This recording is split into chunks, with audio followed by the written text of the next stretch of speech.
What is going on, everybody? Welcome back to Coffee with Dudes. Today, you got one dude, just another solo podcast, and I got a really good one for you today. So, I've been thinking a lot lately about like life lessons, and I know we've probably done something like this on the pod before, but I wanted to change it up a little bit and just take over the last few years some of the biggest life lessons that I've learned, and in particular, the three biggest ones that I've learned and I've tried to live by that have been very, very beneficial for me. And so hopefully you can take some benefit from it. As always, if you're not subscribed currently to the podcast, make sure you subscribe so you don't miss our future episodes that we have. And this could be a good one to share with somebody. Maybe you'll get some benefit from me. Let me know if you have any life lessons in the comments that you have learned over the last like 2, 3, 4 years that have been very beneficial for you. And so the first thing that I first one is live in the moment. So this is one not necessarily that I've learned over the last few years necessarily, because everybody talks about be present. Like I just feel like I've gotten a lot better with this one over the last few years. And a reason why I put it on here is because there was a time not too long ago when I kind of realized that like I'm the happiest I've ever been in my life, and so grateful for everything that has happened to me over the last few years and really my life, because everything, all the things had to go the way they did for me to get to where I am today. And you have to learn the life lessons and go through the struggles, the ups, downs, roller coasters to get there. But I've really tried to like really be more present. And I think what's helped me is that I've realized that I could truly die tomorrow and be happy and have lived a fantastic life and accomplish what I wanted to. Not that there aren't a lot of things I would love to do, but it kind of gives you a lightness when you realize that. And I think we go through life so much, and this is just me speaking for myself, like stressed about tomorrow and stressed about things that are out of our control, and we don't realize how good we have it and how like there's so much of the world and so many people, even just in our own country here in the United States, for those of you who live in the US as well, that are in like really rough situations, and they don't they don't know where their next meals come from. They don't have a roof over their head. They don't have a vehicle to drive. They don't have water. They whatever it may be, they they're struggling for certain things that I think that we can take for granted, or that I take for granted sometimes. And I find myself like worrying about some of the smallest things, most insignificant things that really don't matter in the grand scheme of things.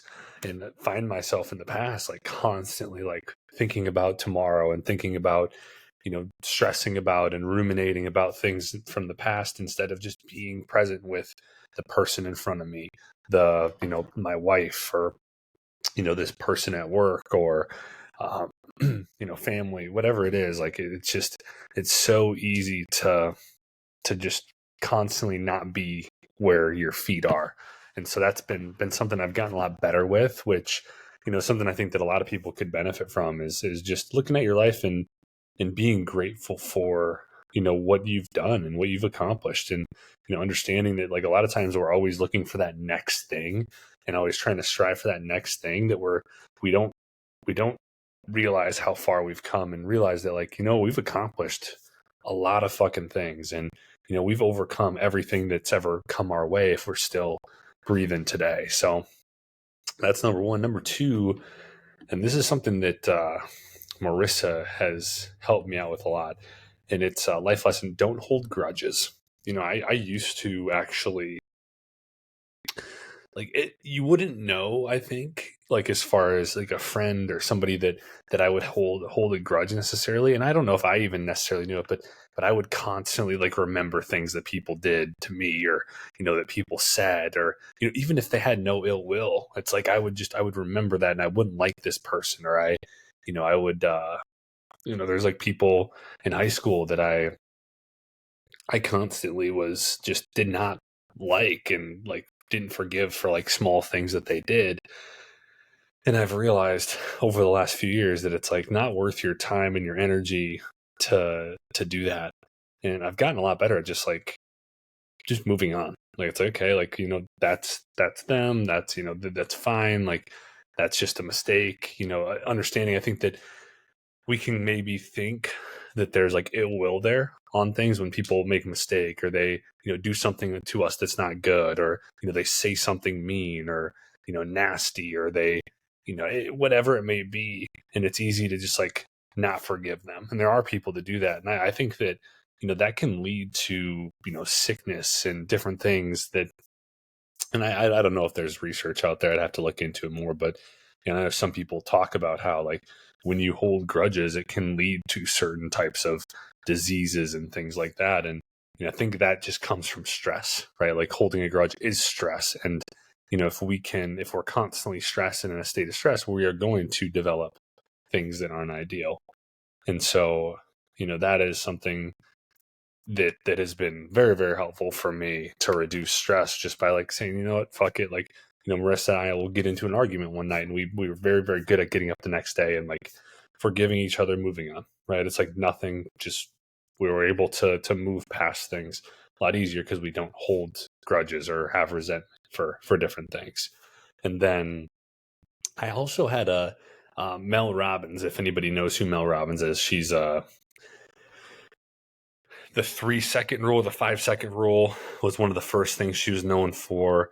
And she's like a, motivational speaker. I think she probably coaches people, helps people. She has a podcast, whatever it may be. She has a lot of very good insight out there. And I recently listened to a podcast where she was on, and she was talking about her let them theory. And it was almost kind of like this in a nutshell, where a lot of times we try to change people, or we get frustrated at people for the way that they act or do things, and it's extra stress than we need, because you can't change somebody who doesn't want to change. So getting mad or resenting this person or being angry at this person isn't beneficial. So she basically said, like, let them is just let them be them, right? And then the other side of the coin was let me, and it's like, let me decide if I want to accept them for them. And so I thought that was a really good, theory, or a really good just, thing that you can use throughout your day, where it's like when you find yourself like ruminating on something, or something that somebody did or whatever, it's like, let them be them, let's just move on. And it can help you just move forward and be, a little bit lighter throughout the day. And then the third life lesson, it probably relates a little bit more to the things that we talk about on the podcast a little bit more, that I've realized over the last few years, or have been doing over the last few, is just realize that like health and fitness isn't necessarily everything. I think even if you saw the start of the podcast, or you go back to the start, I mean, first off, they're probably terribly done, but I like to think they're not. But also, you would see a very different version of me back then, a version of me who was constantly stressed about, getting 10,000 steps, and constantly stressed about working out every single day, and like looking a certain way, and all these things. And what I've realized, there's a lot more to life than just that. Not to say like I go on walks every morning and I work out, 3 to 5 times throughout the week. And, I'm in, pretty decent shape. And definitely not the best shape in my life, but I'm in pretty decent shape, and I feel good, and like my health is in a good place. But like health and fitness, I realize, is not something that I need to stress about. And I feel a lot better like not beating myself up over that, and like constantly putting all of this pressure and stress to do certain things throughout the day. That has been extremely beneficial for me. And it's going to be a different thing for everybody. For me, I've had to find the balance, and I'm constantly finding the balance. Like every month's a little bit different with, schedule and obligations, and, family and different stuff like that are going to require different amounts from you when it comes to that, or are going to allow you to have different amounts of, health and fitness in your life. And so I think that for those of you that are maybe like I used to be, where you are just constantly stressed about doing, all your steps and your workouts, and you're drinking this much water and protein and all this stuff, I think there's a lot of good within those things, but understanding that like it's not everything. Like go out, meet people, have fun, enjoy your life, take the trip, don't stress about, food on the trip, like enjoy your life, I think goes a lot farther. And that, again, is not to say to just go the complete opposite direction. It's to say that there's a good balance in there that's going to work for you, to where you can enjoy life to the fullest, and find people friends, loved ones, enjoy time with them, enjoy trips, enjoy whatever it is, but also like be in good shape and be healthy and, you know, all of that. And so hopefully that makes sense to where, if you're somebody who is like crazy like I was, in the sense of that it's like, oh, health is everything, my body's everything, I need to look this way, whatever. If it's not your job to look that way, I would just recommend that you look in the mirror and just figure out, is that really what you want? Like, or do you want to find a wife, or do you want to, is there other things that you want to accomplish, right? Because it can only go so far. And I found that like some of those times when I was constantly working out every day, sometimes multiple times a day, that was hours and hours of my day that I could have put towards other things that maybe at the time would have been more beneficial for me. Now, all of that led me to where I am today and the person I am today. So I'm grateful for all of it. But that's just to say that it's not everything. Like, there are a lot more things to life than working out and getting our steps in, and eating a certain way. And we can find that little balance within like quality to not as quality, and working out today and not working out tomorrow, that are going to be probably potentially even more beneficial for our health and definitely our happiness. So hopefully this has been helpful. Again, like all we ever ask from you guys, if you do enjoy this podcast, shoot us a comment down on this one. Let me know, any life lessons that you've learned, but also like share this with somebody, a friend, family member, coworker, who you think could benefit from it. I think there's some good ones in here. Hopefully you enjoyed it. Thank you for taking some time out of your day to watch or listen to this. And I hope you guys have a great rest of the day. We'll be talking to you soon.